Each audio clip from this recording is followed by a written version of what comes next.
So today's my first day working from home. I'm recording this from inside my roommate's closet, and he's quietly making calls from his bedroom because he's also working from home. I'm sure a lot of you are in the same boat because you've been told to self-isolate or you're doing it voluntarily to help reduce the spread of the coronavirus. And working from home sounds nice in theory, but the thing is, we really don't know how long this is going to last. How this pandemic unfolds is out of our control. And when we're done work at the end of the day, we can't really go hang out with our friends. If we don't live with our families, we can't see them either. So for a lot of us, this is going to be really hard, especially because we're isolating ourselves on top of already worrying about a global pandemic, reading the news 24/7 and obsessing over every little detail.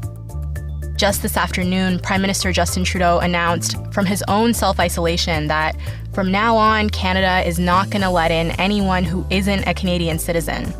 There are a few exceptions, but in general, most foreign nationals except Americans won't be allowed to come into the country.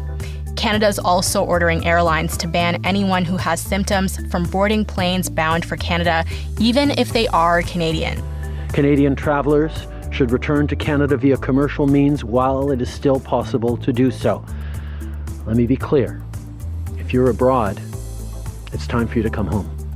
It's an unprecedented move on top of a lot of very extreme measures we're seeing being taken around the world. And then there's the images of people panic buying at the grocery stores, looking at your window and seeing the streets empty, and obviously worrying that you or someone you know could get this virus. So today we wanted to focus on how to take care of our mental health during this distressing time, especially when we're in isolation. We're already seeing a huge spike in people calling mental health distress lines, and experts are worried about the rising levels of anxiety. Today on the show, I'm joined by Steve Jordans. He's a psychology professor at the University of Toronto who's been in self-isolation since last week. From Global News, I'm Tamara Kandaker, and you're listening to Wait, There's More.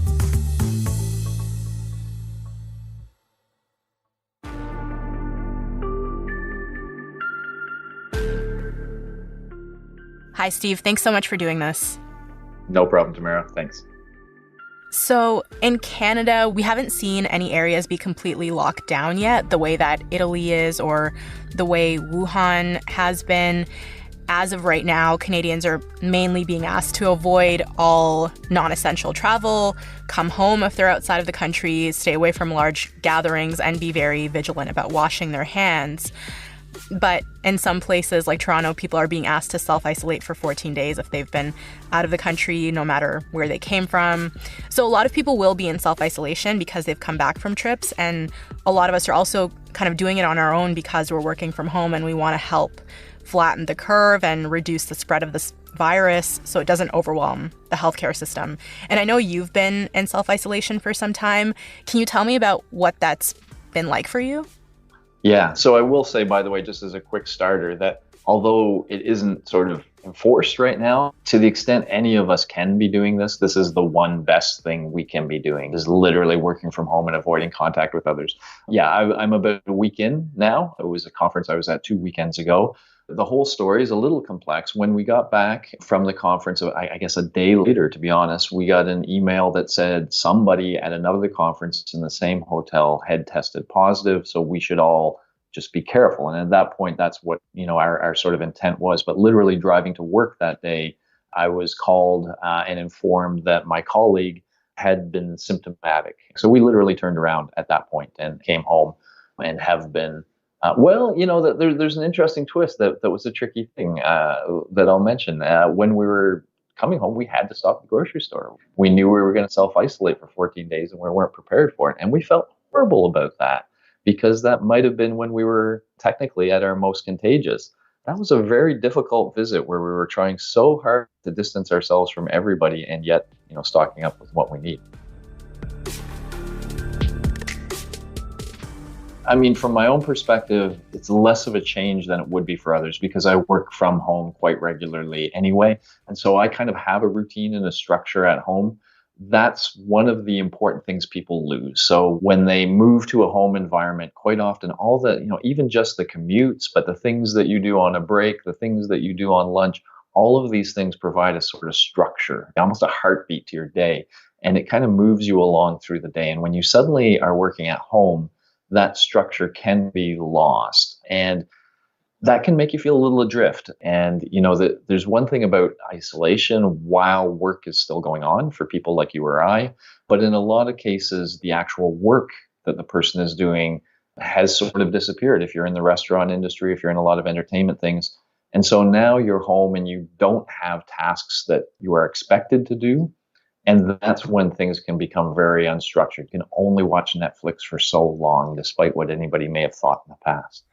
Yeah, so I'm glad that you said that at the beginning that this is probably the best thing that people can do at this point. So on Sunday, top Canadian public health officials stressed that the window to stop the exponential spread of COVID-19 is closing.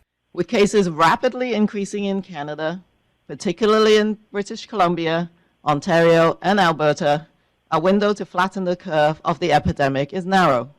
We all need to act now. They announced new cases of community transmission. In Ottawa, the city's chief medical officer of health said that there could now be hundreds to even thousands of cases in the community, and they are urging people to avoid leaving the house for non-essential reasons to try and break the chain of transmission. The point being that a lot of us will be doing this now by choice, or we're going to be told to do it. And I was wondering, is there a time in history that you can think of where humans had to self-isolate en masse like this?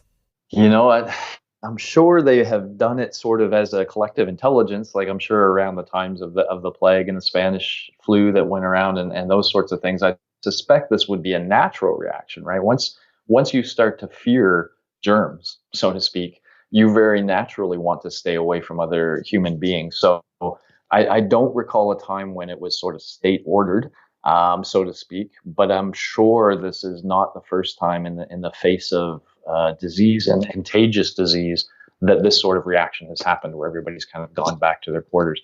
And it is, when I hear all of those things, and when I hear we must act together and we must do it now, I am a little confused, honestly, why at the governmental level that isn't the message as well. Like why we are not in a total shutdown right now, because we know that's where everybody goes, and every day we wait to get there.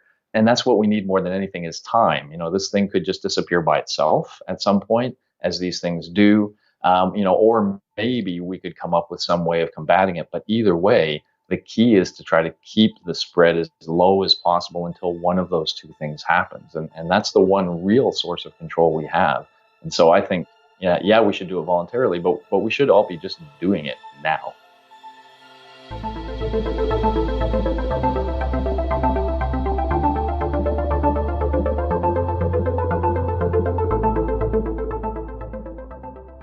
Is medical quarantine and isolation, have these things been studied, and are they actually associated with any mental health effects that you know of?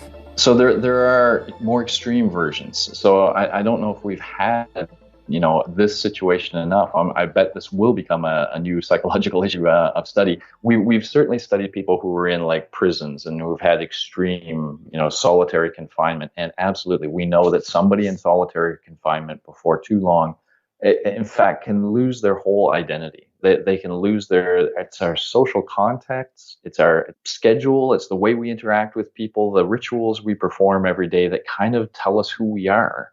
And when all of those things disappear, we feel unanchored. We really feel adrift, and we can even get to a point where we're losing our sense of identity. Now, that's not going to be so extreme in these cases because we can still connect with other people, which is very critical, by the way. It's one of our ways of dealing with stress and anxiety. It might be online. And so we can still do that. So it won't be as extreme, but we'll feel hints of that. And the best things we can do is add some structure to our day. And if possible, if you can find something you can accomplish during this time. So there are, for example, online courses through edX and through Coursera. So maybe you want to upgrade some certification you have, or maybe you've just always wanted to learn about astronomy. Yeah, that's a really good idea. I also just wanted to bring up, I've been seeing videos circulating of people in Italy who are in isolation. I don't know if you've seen them, but people are standing out on their balconies and singing together, which I thought was really lovely. Is there anything that we can do offline to maintain our social networks and feel that human connection? Yeah, I mean, I'm in a band, and I was just joking with my bandmates saying, I've always seen commercials where people jam together online somehow. Maybe this is the time to figure out how that works. And maybe this is the time for us all to realize we use technology and social media generally in kind of shallow social ways.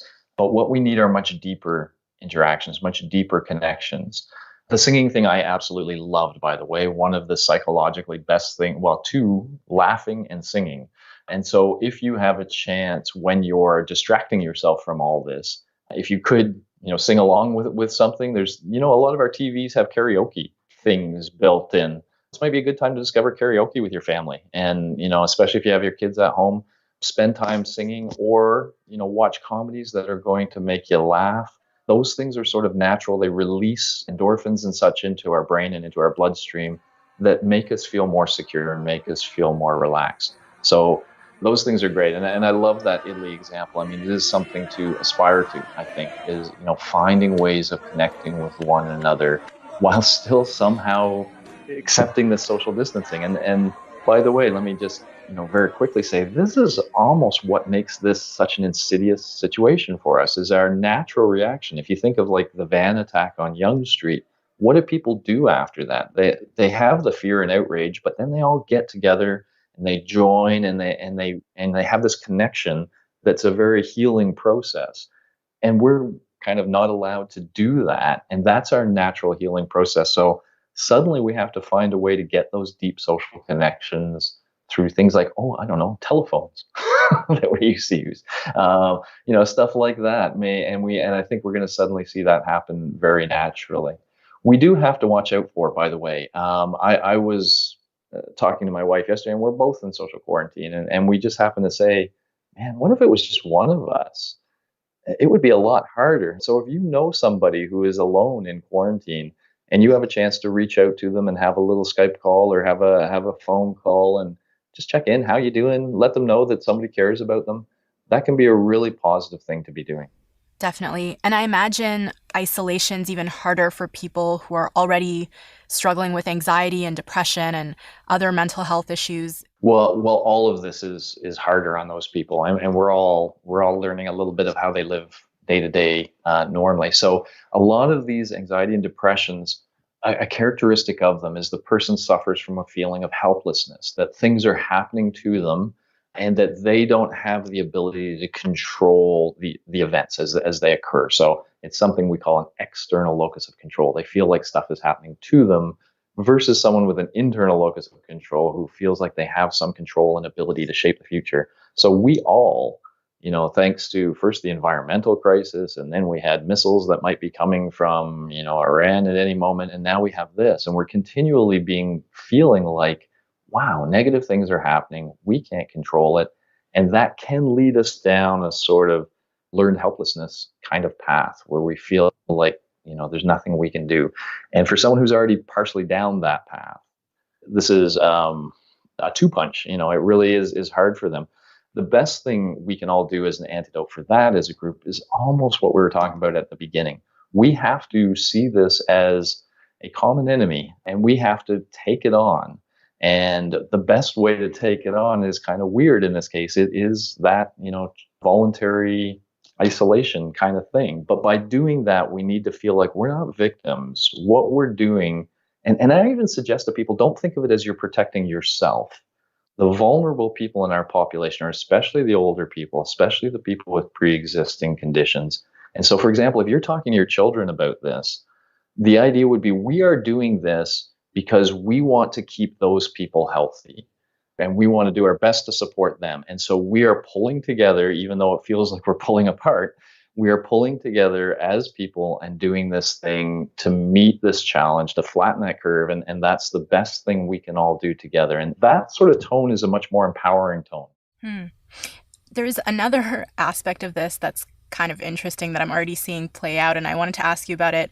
There is this accusatory dynamic within friend groups that you might have noticed where a lot of people are being shamed for not taking the self-isolation thing seriously enough. What do you think about that? Is that helpful? It was a little interesting because, again, I'll mention some of this band interaction. So the other guys in my band do a bunch of other stuff as well. And one of them had a gig Saturday night, I think. And we were kind of talking about that. Did anybody show up for the gig? But then there was the whole notion of, is this even smart to be continuing on with this kind of stuff? And I felt I didn't know where they stood in that dynamic.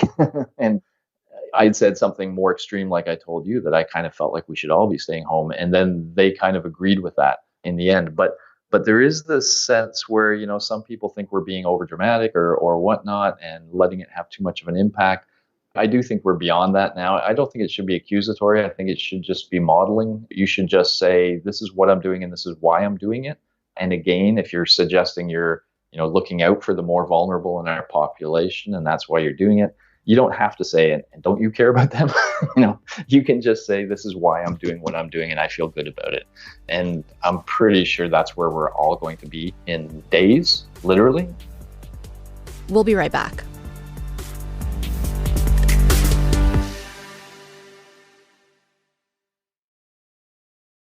So just to recap some of what we talked about, and I'll add a few guidelines from the WHO as well. They're guidelines for taking care of your mental health when you're in isolation. So stay connected and maintain your social networks. Try and maintain daily routines as much as possible. Do things that you enjoy and find relaxing. And they're also urging people to try and exercise, keep a regular sleep schedule, and try and eat healthy. All good. And let me just punctuate one, too, which is that aerobic exercise, because it seems strange. And psychologists don't necessarily understand this, but we've known it for years, that one of the best sort of emotional stabilizers is aerobic exercise. If you engage in that regularly, you feel better. We don't know why, but it's an established fact. So that is one thing everybody can engage in. Get the push-ups going, get the jumping jacks. And again, something fun with the kids.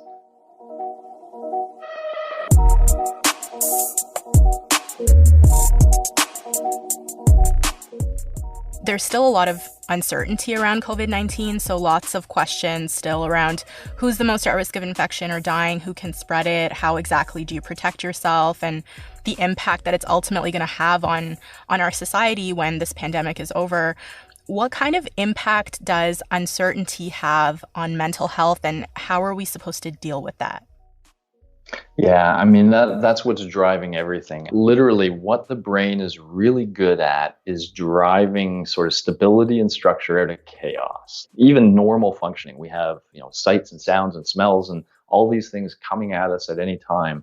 And the brain kind of distills that and gives us the sense of a much more stable world than it is.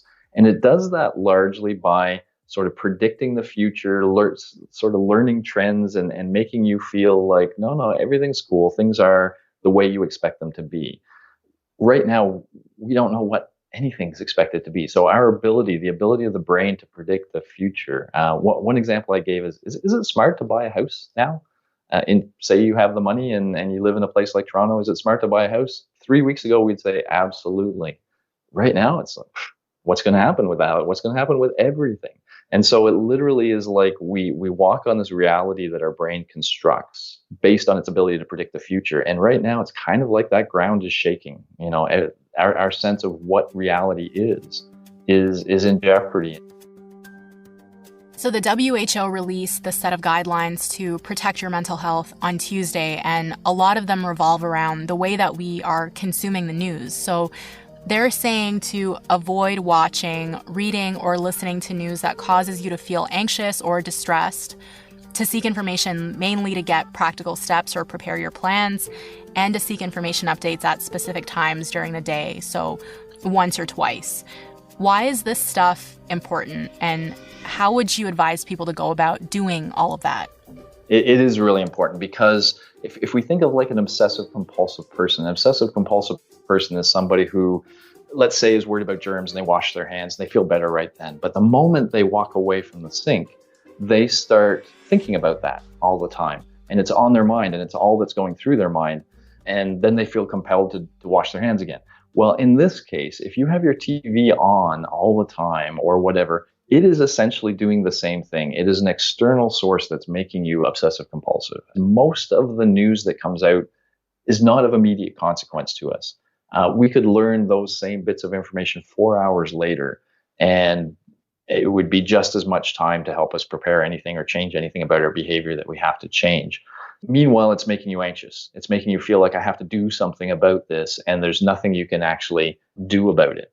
That's why you want to try to break that cycle. And the best way to do that is to turn that off and, in fact, to turn something else on. That will pull your mind away from the constant ingestion of this news, the marinating in it, which, of course, you and I are probably doing regularly.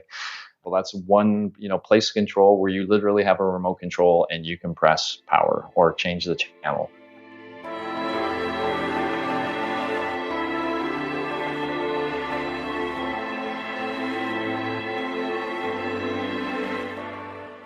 Do you have any advice for people who experience moments of severe panic? Is there something that they can do in that moment? I mean, as anybody who knows who really experiences that, it is not a time of thought. So that severe panic is the fight or flight system, but to extreme. So every now and then we can suddenly feel like, oh my God, I'm going to die. And that is the core of a panic attack, is that feeling like I am going to die right now. And if you can't establish the source of the danger, if it's not something right in front of you that you can either run away from or fight back against, then it becomes a bit of a spiral where the person just gets, really, really out of control.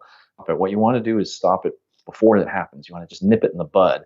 But you can learn how to literally put your body into a relaxed state. And there are things on YouTube, guided relaxation recordings. I'm sure you can find them on the internet. I highly recommend people use that, especially before bed, to kind of bring themselves down. Somebody will just talk them through a process that'll teach them how to relax their body. And so have you first start just by imagining the whole outline of your body spreading wider, as if you were laying on a beach. And that is, again, where I think the relaxation training, if people can get good at it and they can once they start to feel like, I'm feeling like my emotions are really starting to take control, then when they get good at it, they'll have a trigger word, like say beach, and they can say beach, beach, beach, and they can start to remember what it feels like for their body to be relaxed, and they can actually mentally bring themselves down. And so if there were one thing, I think would be hugely valuable right now, it would be some form of online course that kind of taught mental hygiene in general, but especially taught people that skill and made some tools available for them to practice that skill, because I think that's the most important skill we all need right now. Steve, thank you so much. No problem. Thank you.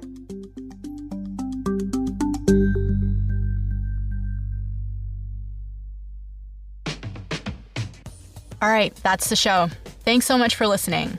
I hope you'll take some time away from the news, like Steve said, but that being said, on Friday, our episode answered some of the top questions Global's been getting about the coronavirus, like when are you contagious and who's the most at risk? And if you haven't listened to it, it's a good primer. That's all for today. I'm Tamara Kendacker, and I'll talk to you tomorrow.